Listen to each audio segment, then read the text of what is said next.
नमस्कार। स्वागत है आपका अशोक पांडे जी के टीसीएच यूट्यूब चैनल पर। मैं हूं अशोक वानखड़े। बरसात ने हाहाकार मचा के रखा है। बहुत सारी चीजें हैं। सदन दोनों सिनेडाए हो गए, यानी अभी अनिश्चित काल के लिए पेंडिंग करे हैं। और प्रधानमंत्री वायनाड, विपक्षी दल उपराष्ट्रपति के खिलाफ अविश्वास प्रस्ताव लाने के लिए लामाबंद हो रहा है। ये तमाम खबरें हैं। लेकिन इसके बीच में एक ऐसी खबर आती है जहां आदमी सोचने के लिए मजबूर होता है कि फिर इस देश में राज है किसका?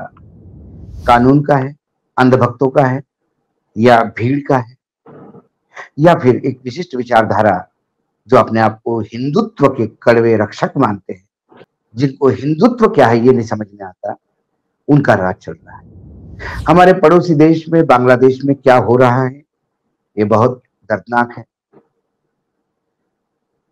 बांग्लादेश की प्रधानमंत्री शरण लेने भारत आती है।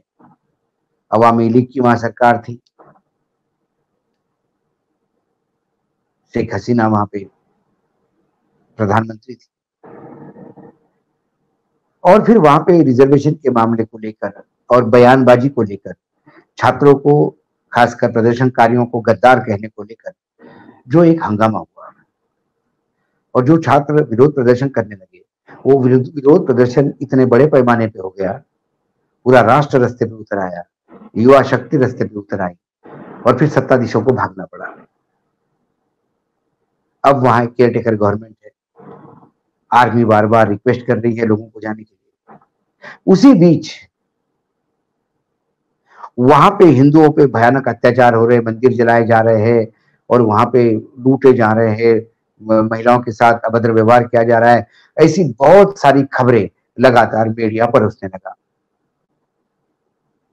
और कुल मिला के एक हिंदू मुसलमान वातावरण इस देश में तैयार करने का प्रयास करने लगा। और दुर्भाग्य है इस देश में जब ये ऐसे कुछ लोग प्रयास करते हैं कि ये हिंदू मुसलमान हो या मुसलमान के खिलाफ हो, क्योंकि वह हिंदू अल्पसंख्यक है, यहाँ मुसलमान अल्पसंख्यक है, तो फिर यहाँ पे कुछ अंधभक्त है जिनको हिंदू धर्म का कोई लेना देना नहीं, और हिंदू के रक्षक कहते हैं। हिंदू रक्षा दल की स्थापना करके हिंदुओं की रक्षा का उन्होंने जिम्मा उठाया है। और मुझे अच्छा लगता ये तमाम लोग हिंदू रक्षक दल सीधे बंगाल चले जाते हैं, बांग्लादेश चले जाते हैं बॉर्डर से, और वहां हिंदुओं पे होने वाले हमलों का मुकाबला करके डट के। लेकिन नहीं, इन्होंने यहां अपना नया रास्ता ढूंढा। एक वीडियो आता है मार्केट में, और वो अल्टीमेटम देता है बंगाल के मुसलमानों को कि तुमने यदि वहां हिंदुओं पे अत्याचार नहीं रुका तो हम यहां बांग्लादेशियों को मारना शुरू कर देंगे। सवाल है कि हमारे देश में जो बांग्लादेशी आए हैं, जो वैलिड वीजा पे हैं, उन्हें संरक्षण देना भारत सरकार का जिम्मा है, और जो इलीगल आए हैं और बांग्लादेशी है तो उन्हें पकड़कर वापस बांग्लादेश भेजना ये यहाँ की पुलिस का काम है। एक अच्छे शहरी का काम यह है कि यदि आपको पता है कि ऐसे बांग्लादेशी कोई है तो उसकी जानकारी तुरंत आप प्रशासन को दे दीजिए, प्रशासन उन्हें रिपोर्ट कर देगा। लेकिन अब बांग्लादेशी के नाम से फिर से हिंदू मुसलमान करने का एक नया तरीका, जो योगी आदित्यनाथ को भी सूट होता है, अमित शाह जी को भी सूट होता है, और मोदी जी को भी सूट होता है, और संघ को भी सूट होता है। इसलिए आज शनिवार को सुबह गाजियाबाद के कविनगर एरिया में हिंदू रक्षक दल के अध्यक्ष, गाजियाबाद की बात है ये, दिल्ली को बिल्कुल सटा हुआ है, भूपेंद्र और उर्फ पिंकी चौधरी अपने कुछ लोगों के साथ जाते हैं।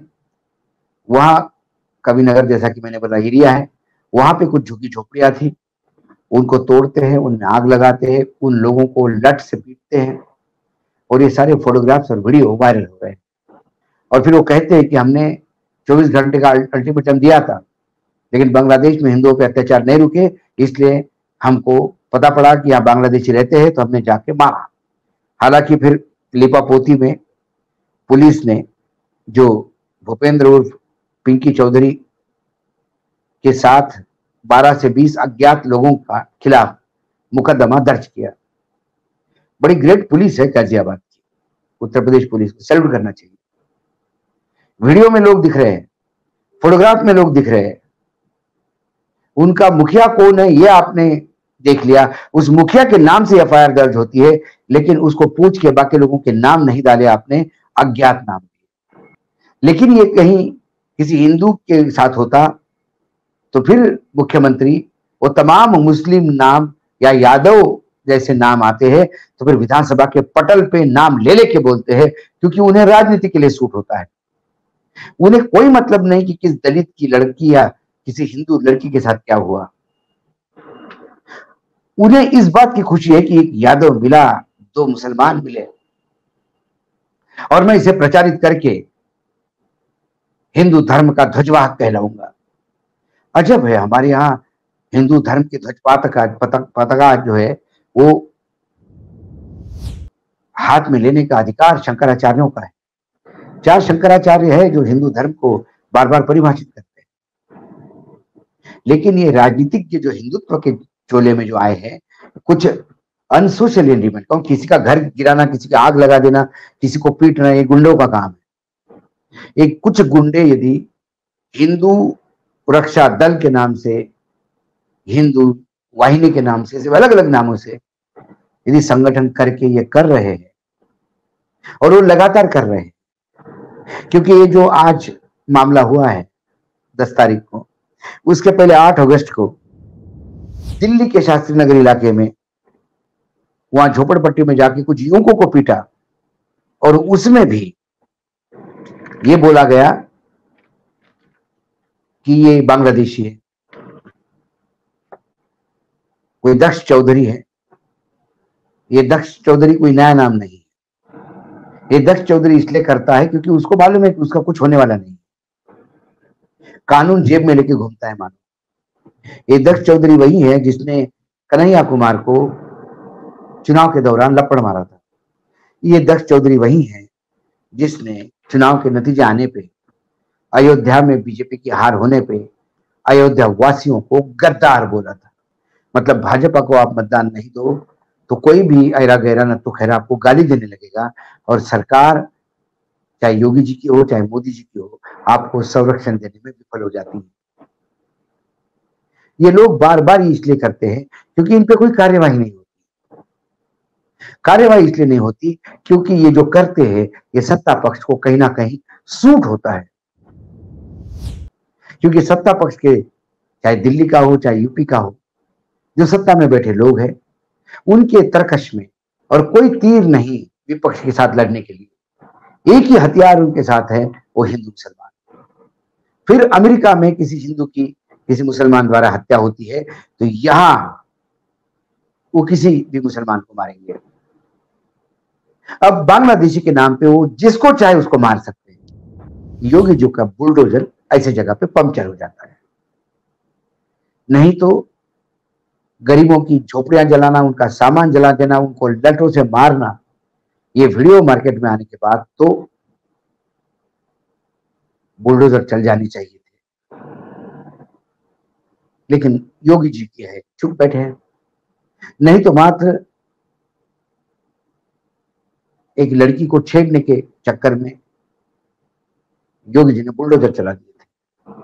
अब मुझे तब अच्छा लगा था, क्योंकि मुझे कोई महिला हिंदू या मुसलमान नहीं, महिला महिला होती है, किसी भी धर्म और जाति की हो, महिला ये वंदनीय है। मैं शक्ति पूजक हूं, मैं जिस धर्म में उसको मानता हूं उस धर्म में शक्ति की आराधना होती है और महिला शक्ति का रूप है। तो योगी जी ने किया, बहुत अच्छा किया। लेकिन फिर बाद में बबीता नाम के एक मुस्लिम लड़की का एक हिंदू लड़का सर काट के फेंक देता है, उसके साथ गलत व्यवहार करता है, व्यभिचार करता है, तो भी फिर योगी जी चुप रहते हैं, क्योंकि लड़की मुसलमान थी और गुनहगार हिंदू था। जब गुनहगार हिंदू हो और इसके लिए उसको उसके सामने यदि कानून व्यवस्था नतमस्तक होती हो, तो फिर हम बार्बेरियन सोसाइटी की तरफ से जा रहे हैं क्या? क्या हम उसी स्टोन एज में जा रहे हैं? हम गुफाओं के दिनों में वापस जा रहे हैं? सवाल ये है। इसलिए मैंने कहा खबरें बहुत है, लेकिन ये जो खबर है, ये खबर विचलित करने वाली, इसलिए आज इसका विश्लेषण आपके सामने। आज इतना ही, फिर आता हूं किसी विषय के साथ। तब तक के लिए नमस्कार। देखते रहिएगा अशोक पांडे जी का TCH यूट्यूब चैनल।